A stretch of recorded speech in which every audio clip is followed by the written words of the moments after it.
Hello আমার প্রাণের প্রিয় মিষ্টি বন্ধুরা, কেমন আছো তোমরা? আশা করি সকলেই অনেক ভালো আছো। আর ভালো থাকারই কথা, কারণ তোমরা আমার গল্প শুনে যে মজা পাও তাতে সবাই অনেক ভালো আছো। বন্ধুরা, আর বেশি কথা না বলে চলুন শুরু করি আজকের ভিডিও। তুমি তো আজ অনেক ক্লান্ত, চলো আমি তোমার মাথায় তেল মালিশ করে দিই, বললেন চাচি। তার নরম হাত যখন আমার চুলে আলতো করে ঘুরছিল, আমার মনে এক অন্যরকম অনুভূতি হচ্ছিল। কিছুক্ষণ পর তার হাত আমার পিঠের দিকে নামল। পায়েল চাচি সবসময় নিজের কাজে ব্যস্ত থাকতেন, তাই আমার জন্য এমন কিছু করার সুযোগ খুব একটা পেতেন না। কিন্তু সেদিন রাতে চাচি নিজের হাতে আমার মাথায় তেল মালিশ করছিলেন। মালিশ করতে করতে কখন যে ঘুমিয়ে পড়লাম তা টের পাইনি। সকালে ঘুম ভাঙতেই দেখি আমার শার্ট নেই আর চাচি আমার পায়ের কাছে শুয়ে আছেন। ওনাকে এভাবে দেখে মনটা ভরে গেল। যখন আমার বাবা মা বিদেশে চলে গেলেন, তখন আমার জীবনে একটি নতুন অধ্যায় শুরু হলো। মা বাবা আমার যত্নের জন্য আমার চাচিকে আমাদের বাড়িতে থাকতে বললেন। পায়েল চাচি বয়স প্রায় 40-এর কাছাকাছি হলেও তার ব্যক্তিত্ব ও রুচিশীলতা ছিল মনোমুগ্ধকর। তার চালচলন, হাসি এবং কথার ধরন সবকিছুই একেবারে আকর্ষণীয় ছিল। আমি তার দিকে মুগ্ধ হয়ে তাকিয়ে থাকতাম। সত্যি বলতে চাচি ছিলেন সত্যিই আকর্ষণীয়। তার মুখে সবসময় এক ধরনের অদ্ভুত হাসি লেগে থাকত। আর চাচি যে আমার যত্ন নিতেন তা এক কথায় ছিল ভীষণ আলাদা। আমার প্রতি তার এমন একটি ভাবনা ছিল যেন আমি এখনও সেই ছোট্ট শিশু যে প্রতিটি প্রয়োজনের জন্য অন্যের উপর নির্ভরশীল। তিনি আমার খাবার দাবার থেকে শুরু করে পোশাক পরিচ্ছদ সবকিছুতেই নজর রাখতেন, যেন আমার প্রতিটি ছোট বড় দায়িত্ব তারই উপর।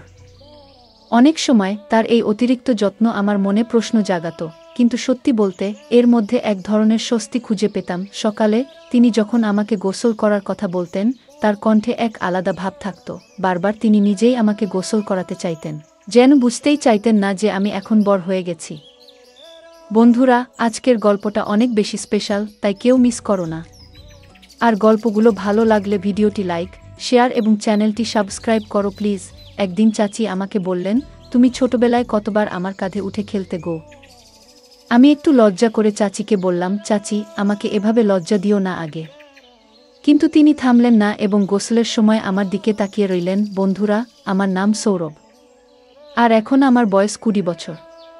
ছোটবেলা থেকে শুনে আসছি যে মায়ের পরেই চাচি, ঠিক মায়ের মতো। এই কথাগুলো বরাবরই আমার মনে একটা প্রশ্নের জন্ম দিত, সত্যিই কি চাচি এতটা গুরুত্বপূর্ণ? তবে কখনো ভাবিনি যে চাচি আর আমার মধ্যে এমন কিছু ঘটবে যা আমি কল্পনাও করিনি। যিনি ছোটবেলায় আমার এত যত্ন নিয়েছেন, তার দৃষ্টিভঙ্গি কখন যে এতটা বদলে যাবে বুঝতেই পারিনি। একবার আমার বাবা মা 2 মাসের জন্য বিদেশে গিয়েছিলেন। মা বাড়ির দেখাশোনার জন্য একজন সহকারী পাঠিয়েছিলেন। পরদিন সকালে যখন ঘুম থেকে উঠলাম, হঠাৎ দরজার ঘণ্টা বাজল। যেহেতু মা বাবা বিদেশে ছিলেন, তাই ভাবলাম হয়তো কেউ এসেছেন। দরজা খুলতেই সামনে দাঁড়িয়ে ছিলেন এক লম্বা, সুন্দরী এবং আত্মবিশ্বাসী মহিলা। তার চোখে ছিল এক ধরনের ঝলক, আর মুখে ছিল মৃদু হাসি। তিনি হাসতে হাসতে বললেন, এই বাড়িতে একজন কাজের মহিলার দরকার ছিল, তাই না? আমি তাকে মনোযোগ দিয়ে দেখলাম এবং বললাম, হ্যাঁ, সম্ভবত আমার মা আপনাকে ডেকেছেন গো। তারপর তাকে বাড়ির ভেতরে নিয়ে এলাম। যখন তিনি ঘরে ঢুকলেন, আমি তাকে রান্নাঘর দেখালাম। তবে তিনি এমনই অভিজ্ঞ ছিলেন যে রান্নাঘরে কি কোথায় আছে তা সঙ্গে সঙ্গে বুঝে গেলেন, যেন আগে থেকেই এখানকার সবকিছু তার জানা। আমি ভাবলাম এটা খুবই ভালো হলো, মা নিশ্চিন্তে থাকতে পারবেন। তখনই মাকে ফোন করে জানালাম যে কাজে মহিলা এসে গেছেন। মা এটা শুনে অনেকটাই নিশ্চিন্ত হলেন। আমিও বুঝলাম এখন আর একা থাকার অনুভূতিটা থাকবে না। সারাদিনের কাজের পর সন্ধ্যায় কাজের মহিলাকে ছুটি দেওয়ার সময় এল। হঠাৎ করেই তিনি আমাকে বললেন, সৌরভ, সকাল থেকে তোমার সাথে আছি কিন্তু তুমি এখনও আমাকে চিনতে পারোনি গো। তার কথা শুনে আমি অবাক হয়ে গেলাম। বললাম, আমি জানি আপনি বাড়ির কাজের সহায়তা করতে এসেছেন, তবে আর কি পরিচয় আছে আপনার? তিনি হাসতে হাসতে বললেন, আমি এ বাড়িতে কাজের মহিলা হিসেবে এসেছি বটে, কিন্তু আগে আমাকে তুমি পায়েল চাচি বলে ডাকতে। আমার নাম পায়েল। তোমার ছোটবেলা থেকেই আমি তোমার দেখাশোনা করেছি গো। আমি বিস্মিত হয়ে বললাম, আমার জানা ছিল না যে পায়েল চাচি আমার জন্য এসেছেন গো। পায়েল চাচি এই কথা বলতেই তিনি আমার হাত নিজের হাতে নিলেন, আর তার স্পর্শে মায়ের মতোই এক ধরনের স্নেহ অনুভব করলাম। আমার মনে অদ্ভুত এক আনন্দের ঢেউ বয়ে গেল। আমি তাকে বললাম, এত বছর পর আপনাকে দেখে সত্যিই আমি খুব খুশি হয়েছি। ও সন্ধ্যা প্রায় 6টা বাজে। তাই তাকে বললাম, আজকের কাজ শেষ, এখন আপনি বিশ্রাম নিতে পারেন, কাল সময় মতো চলে আসবেন। তখন তিনি বললেন, সৌরভ, আমার নিজের থাকার জন্য কোনো বাড়ি নেই। তুমি যদি আমার বেতনের কিছুটা কমাও তাও সমস্যা নেই, তবে যদি তোমাদের বাড়িতে একটি ঘরে থাকতে পারি তাহলে ভালো হয় কি? আমি সঙ্গে সঙ্গে মাকে ফোন করে সব জানালাম। মা বললেন, আমাদের বাড়িতে তো একটি ঘর খালি আছে, ওটা তাকে দিয়ে দাও। ও থাকলে তোমার কোনো প্রয়োজন মুহূর্তেই পূরণ করবে, তোমার ছোটখাট কাজে সাহায্য করবে। মায়ের কথা শুনে আমি তাকে সেই ঘরটি থাকার জন্য দিলাম। তিনি সঙ্গে কোনো পোশাক আনেননি, তাই মায়ের কিছু পুরনো শাড়ি তাকে দিলাম এবং মায়ের ঘরে পোশাক পাল্টানোর কথা বললাম। আমি বাইরে চলে এলাম। প্রায় 10 মিনিট পরে আমি মায়ের ঘরে গেলাম, কারণ আমার ফোনের চার্জার দরকার ছিল। তবে ভুলে গিয়েছিলাম যে চাচি তখন ঘরেই ছিলেন। আমি দেখলাম চাচি পোশাক পরিবর্তন করছেন। লজ্জায় তাড়াতাড়ি চোখ বন্ধ করে ফেললাম, কিন্তু চাচি যেন এতে কোনো সংকোচ অনুভব করলেন না, বরং বললেন, সৌরভ, এসো এখানে বসো আর বলতো, তোমার মায়ের এই শাড়ি আমার উপর কেমন লাগছে গো। তার পোশাক পরিবর্তনের মধ্যেও তিনি আমাকে সামনে বসতে ডাকছিলেন, কিন্তু আমার মনে হলো এটা ঠিক নয়। চাচি দেখতে অত্যন্ত সুন্দর ছিলেন। বয়স প্রায় 40 হলেও তার শরীর ও চেহারা বয়সের চেয়ে অনেক কম মনে হতো। কিছুক্ষণ পরে তিনি মায়ের শাড়ি পরে ঘর থেকে বেরিয়ে এলেন। আর পুরনো শাড়িতেও তাকে চমৎকার দেখাচ্ছিল। এইভাবে কদিন কেটে গেল। পায়েল চাচি প্রায় 10 দিন ধরে আমাদের বাড়ির কাজ দেখাশোনা করছিলেন। একদিন তিনি আমার ছোটবেলার অনেক স্মৃতি শোনালেন। সেসব শুনে আমি যেন নিজের শৈশবে ফিরে গেলাম। সেই ছোট্ট ছেলেটা যে সবসময় মোবাইলে ব্যস্ত থাকত, এবার নিজেই সে শৈশবের কথা ভাবতে লাগল। চাচি মাঝে মাঝে আমাকে বেশ বিভ্রান্ত করতেন। কয়েকদিন পর হঠাৎই একদিন বললেন, সৌরভ, আজ তোমাকে আমি নিজ হাতে গোসল করিয়ে দেব গো। আমি বারবার না করলেও তিনি হাসি মুখে গোসল করানোর জন্য জেদ করছিলেন। তার কথায় রাজি হয়ে শাওয়ার নিয়ে বের হলাম। দেখলাম চাচি আমার ঘরে বসে আছেন। তিনি বললেন, তুমি আমার হাতে গোসল করনি, কিন্তু এখন আমি তোমার ভেজা চুল মুছে দিতে চাই গো। আমি মাথা নিচু করে তোয়ালে দিলাম এবং তার সামনে বসলাম। চাচি স্নেহভরা হাতে আমার চুল মুছে দিতে লাগলেন। আমি চাচিকে পরিবারের সদস্যের মতোই মনে করতাম, তাই স্বাভাবিকভাবেই তার সাথে মিশতাম। বলেছিলাম, এই ঘরটাকে নিজের ঘর মনে করবেন। আমার কথা তিনি মনোযোগ দিয়ে শুনলেন এবং আমাদের বাড়িতে এমনভাবে থাকতে শুরু করলেন যেন এটি তার নিজেরই ঘর। এক সন্ধ্যায় আমি বন্ধুদের সঙ্গে এক জন্মদিনের পার্টিতে যাচ্ছিলাম। তখন চাচি আমাকে জিজ্ঞেস করলেন, কোথায় যাচ্ছ? আমি বললাম, একটা পার্টিতে যাচ্ছি গো। তখন তিনি বললেন, তুমি আমাকে পরিবারের অংশ বলো, কিন্তু একাই চলে যাচ্ছ, কখনো আমাকে কোথাও নিয়ে যাওনি গো। আমি বললাম, ঠিক আছে, আমি আপনাকে নিয়ে যেতে রাজি আছি, তবে আধুনিক পরিবেশে মানিয়ে নিতে পারবেন তো? তিনি সম্মতি দিলেন। আমি বললাম, মায়ের ঘর থেকে ভালো একটা শাড়ি পরে প্রস্তুত হয়ে আসুন গো। পার্টিতে যখন পৌঁছালাম তখন আমার বন্ধুরা তাকে দেখে ভেবেছিল তিনি আমার বান্ধবী। চাচি এমনই উপস্থিতির অধিকারী ছিলেন যে সবাই ধরে নিয়েছিল তিনি আমার সঙ্গী। চাচি হেসে হেসে বন্ধুদের বললেন, আমি সৌরভের বন্ধু গো। পরে আমি চাচিকে জিজ্ঞাসা করলাম, এভাবে পরিচয় দিলেন কেন? তিনি মুচকি হেসে বললেন, তোমার বন্ধুরা যা ভেবেছে তা দেখে তোমার মুখ দেখার মতোই ছিল। আমি হেসে বললাম, মাফ চাওয়ার কিছু নেই, ঠিকই করেছেন গো। সেদিন রাতেই চাচি আমার ঘরে এসে বললেন, তুমি অনেক ক্লান্ত হয়ে পড়েছ, আজ তোমার মাথায় তেলের মালিশ করে দিই গো। তার স্নেহমাখা হাত যখন আমার চুলে ঘুরতে লাগল, আমার গায়ে কাটা দিয়ে উঠল। তারপরে আস্তে আস্তে তার হাত আমার পিঠে চলে গেল। মা সবসময় ব্যস্ত থাকতেন, তাই এভাবে তেল মালিশ করে দেওয়ার সময় তার পক্ষে পাওয়া সম্ভব ছিল না। মনে পড়ে না কবে মা শেষবার আমার মাথায় তেল মেখে দিয়েছিলেন। পায়েল চাচিও সাধারণত এতটা সময় দিতে পারতেন না, কিন্তু সেদিন রাতে তিনি নিজের হাতে আমার মাথায় তেল মালিশ করছিলেন। মালিশের আরাম পেয়ে কখন যে গভীর ঘুমে তলিয়ে গিয়েছিলাম বুঝতেই পারিনি। পরদিন সকালে ঘুম থেকে উঠে দেখি পায়েল চাচি আমার পায়ের কাছে শুয়ে আছেন। তাকে জাগিয়ে হেসে বললাম, তুমি আমার পায়ের কাছে কি করছো? চাচি মুচকি হেসে বললেন, গত রাতে তোমাকে মালিশ করতে করতে আমারও ঘুম চলে এসেছিল গো। সকালে চাচি হঠাৎ আমাকে একটা প্রশ্ন করলেন যা আমাকে ভাবিয়ে তুল। তিনি বললেন, গত রাতে যখন তোমার কাঁধে হাত রেখেছিলাম তুমি এত তাড়াতাড়ি ঘুমিয়ে পড়লে, তোমার মা কি কখনো তোমার মাথায় মালিশ করতেন না? আমি সরাসরি কিছু বলিনি, কারণ জানতাম মা সবসময় তার কাজ নিয়ে ব্যস্ত থাকেন।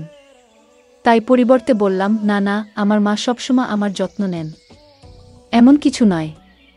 পায়েল হেসে মাথা নাড়লেন এবং বাইরে চলে গেলেন। এরপর আমরা দুজন একসঙ্গে নাস্তার টেবিলে বসলাম। ঠিক তখনই কলিং বেল বেজে উঠল। দেখি মা এবং বাবা দুজনেই বাড়ি ফিরে এসেছেন। তাদের দেখে আমি খুব খুশি হলাম। বাড়িতে ঢুকতেই দেখলাম বাবার দৃষ্টি পায়েল চাচির উপর আটকে আছে, যেন তিনি তাকে নতুনভাবে দেখছেন। পায়েল সেদিন এত সুন্দর লাগছিলেন যে বাবার দৃষ্টি তার উপর থেকে সরছেই না। বাবার মনোযোগ অন্যদিকে ফেরাতে আমি কাছে গিয়ে তাকে আলিঙ্গন করলাম। মা পায়েলকে ভালোভাবেই চিনতেন, তাই মা পায়েলকে আলিঙ্গন করলেন। সেদিন রাতে খাবারের সময় দেখলাম বাবা আবারও পায়েলের দিকে অন্যরকম ভাবে তাকিয়ে আছেন। কেন তিনি তাকে এত মনোযোগ দিয়ে দেখছেন তা বুঝতে পারছিলাম না। তবে বাবার এভাবে তাকানো আমার একটু অস্বস্তি হচ্ছিল। রাতের খাবার শেষে বাবা তার ঘরে চলে গেলেন, আর পায়েল রান্নাঘর পরিষ্কার করছিলেন। কাজ শেষ করে তিনিও তার ঘরে চলে গেলেন। কিছুক্ষণ পর আমি তার ঘরে গেলাম, কারণ সেদিন আমাদের মধ্যে কিছু কথা হয়নি। আমাকে হঠাৎ দেখে পায়েল একটু অবাক হয়ে গেলেন। আমি হাসতে হাসতে বললাম, এত অবাক হওয়ার কি আছে? আমি তো তোমার সৌরভ গো। পায়েল মুচকি হেসে বললেন, তুমি এত চুপি সারে এলে যে একটু ঘাবড়ে গিয়েছিলাম। কিছু দরকার ছিল? আমি বললাম, না পায়েল, বিশেষ কিছু দরকার ছিল না। সেদিন তেমন কথা বলা হয়নি, তাই ভাবলাম একটু দেখা করে যাই গু। পায়েল হেসে বললেন, ঠিক আছে, যখনই দরকার পড়ে আমাকে ফোন করো। আমি তোমার জন্যই এখানে আছি ইউ। তার কথায় আমি হেসে দিলাম। তারপর ঘর থেকে বেরিয়ে এলাম। পরদিন সকাল হয়ে গেল। সকাল 10টা বাজলেও নাস্তা তৈরি ছিল না। সাধারণত পায়েল প্রতিদিন সকাল 8টায় আমার জন্য নাস্তা নিয়ে আসেন, কিন্তু আজ 9টা পেরিয়েও কিছু আনেননি। তখন আমি রান্নাঘরে গেলাম দেখতে কি হচ্ছে। সেখানে গিয়ে দেখলাম পায়েল মাথা নিচু করে চুপচাপ দাঁড়িয়ে আছেন, যেন গভীর চিন্তায় ডুবে আছেন।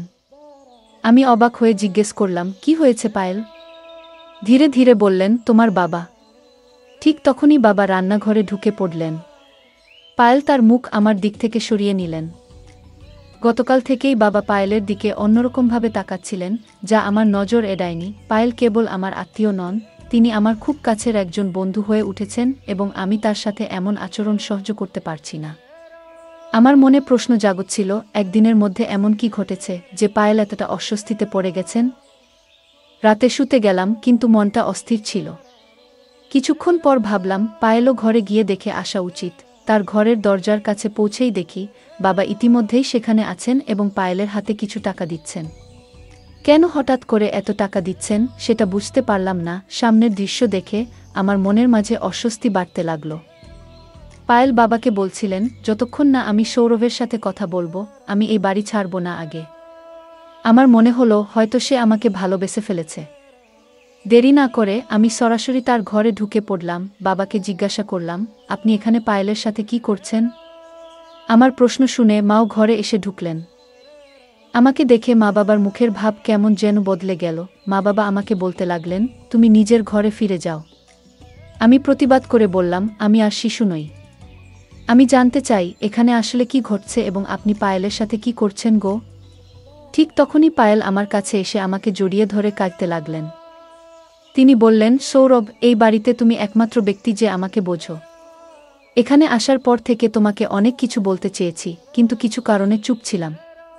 পায়েলের কথায় আমি অবাক হলাম এবং তাকে সান্ত্বনা দিয়ে বললাম, যদি কোনো নিরীহ মানুষের সাথে অন্যায় হয়ে থাকে আমি তা সহ্য করব না আগে। তখন মা পায়েলকে বললেন, তুমি চুপ থাকাই ভালো আর এখান থেকে চলে যাও। কিন্তু পায়েল উত্তেজিত হয়ে মায়ের দিকে তাকিয়ে বললেন, আজ আর চুপ থাকব না। আমি সৌরভকে সব সত্য বলবো। পায়েল আমার দিকে ফিরে বললেন, সৌরভ, তুমি তোমার এই মা বাবার সন্তান নও। তোমার আসল মা তানিয়া, তিনি আমার বড় বোন। কয়েক বছর আগে তিনি এই বাড়িতে কাজ করতেন এবং দুজন যমজ সন্তানের জন্ম দিয়েছিলেন। তোমার বাবা তাদের একজনকে তোমার দত্তক হিসেবে নিয়েছেন, আর আমি এখন তোমার ভাইয়ের যত্ন করি। তোমাকে ভালোভাবে দেখাশোনা করার জন্য আমি এখানে আছি। এই কথা শুনে আমার মনে নতুন প্রশ্ন তৈরি হলো। আমি পায়েলকে দূরে সরিয়ে দিয়ে বললাম, আমি আপনার কথায় বিশ্বাস করি। আপনি আমার মায়ের মতোই। তবে আমি নিজের জীবন নষ্ট করতে চাই না। আপনি যা বলছেন যে তারা আমার আসল বাবা মা নন, আমি তা মেনে নিতে পারছি না। তাদের প্রতি আপনার অভিযোগ শুনে ভালো লাগছে না, কারণ তারা আমাকে নিজের সন্তানের মতোই ভালোবাসা এবং যত্নে বড় করেছেন। সব জানলেও আমার এতে কোনো আপত্তি নেই, কারণ তারা আমাকে এমন এক জীবন দিয়েছেন যা আমি কখনো কল্পনাও করিনি। এরপর মা বাবা সিদ্ধান্ত নিলেন যে পায়েলকে পুলিশের হাতে তুলে দেবেন। তবে আমার যমজ ভাইদের জন্য তাকে ক্ষমা করলেন, কারণ সে পায়েলের কাছে রয়েছে। কয়েক বছর আগে পায়েল আমার মা বাবার কাছ থেকে কিছু টাকা নিয়েছিলেন। আমার জন্মের পর আমার আসল মায়ের মৃত্যু হয়েছিল, আর পায়েল তখন আমার বট ভাইয়ের দেখাশোনা করতেন। কিন্তু দুর্ভাগ্যবশত তিনি ভাইকে সঠিকভাবে বট করেননি। ভাই খারাপ পথে চলে গিয়েছিল এবং তার জীবন বিপদে পড়েছিল। সে চুরি করত, নানা ধরনের মজা করত, আর এখন আবার আমার মা বাবার কাছ থেকে টাকা আদায়ের চেষ্টা করছিল। কিছু গয়না সে চুরি করেছে, কিন্তু তাতেও সে সন্তুষ্ট ছিল না। পায়েল আমার মা বাবার কাছে 20 লাখ টাকার দাবি করেছিল, কিন্তু এবার মা বাবা তাকে স্পষ্টভাবে না করে দেন। তখন সে তাদের হুমকি দিতে শুরু করে। মা বাবা তাকে কিছু টাকা দিয়ে বাড়ি থেকে চলে যেতে বললেন। পায়েল আমাকে নিজের প্রতি বিশ্বাসী করাতে চেয়েছিলেন, আমাকে মায়ে ফাঁসাতে চেয়েছিলেন, কিন্তু তার আসল চেহারা প্রকাশ পাওয়ায় আমার মনের সমস্ত ভালোবাসা ফিকে হয়ে গেল। কয়েক বছর আগে মা বাবা আমাকে দত্তক নেওয়ার জন্য পায়েলকে কিছু টাকা দিয়েছিলেন, কিন্তু সে সেই টাকা সঠিকভাবে ব্যবহার করতে পারেনি। যদি সময়মতো সে সেই টাকার মূল্য দিত এবং তার যথাযথ যত্ন নিত, তাহলে হয়তো আজ আমার বড় ভাই সঠিক পথে থাকত। কিন্তু পায়েল তাকে সঠিক শিক্ষা বা দিশা কিছুই দিতে পারেনি। এ কারণে মা বাবা তাকে আমাদের জীবন থেকে দূরে সরিয়ে দেন এবং আমার বট ভাইকেও দত্তক নেন, নিজের সন্তানের মতো করে বট করেন। আমি আমার মা বাবার প্রতি অত্যন্ত কৃতজ্ঞ, যারা আমাকে ও আমার ভাইকে এত সুন্দর জীবন দিয়েছেন। যদি সময়মতো পায়েলের আসল চেহারা না জানতাম, তাহলে হয়তো তার মায়ের জালে পড়ে আমার জীবন নষ্ট হয়ে যেত। কিছু মানুষ অর্থের লোভে সম্পর্কের মর্যাদা ভুলে যায়। সম্পর্কের মান এবং সম্মান রক্ষা আমাদের জীবনের অন্যতম গুরুত্বপূর্ণ নীতি। প্রতিটি সম্পর্কের একটি নিজস্ব অর্থ ও উদ্দেশ্য থাকে। সম্মান, বিশ্বাস ও শালীনতা ছাড়া কোনো সম্পর্ক সত্যিকার অর্থে সুখ ও সন্তুষ্টির উৎস হতে পারে না।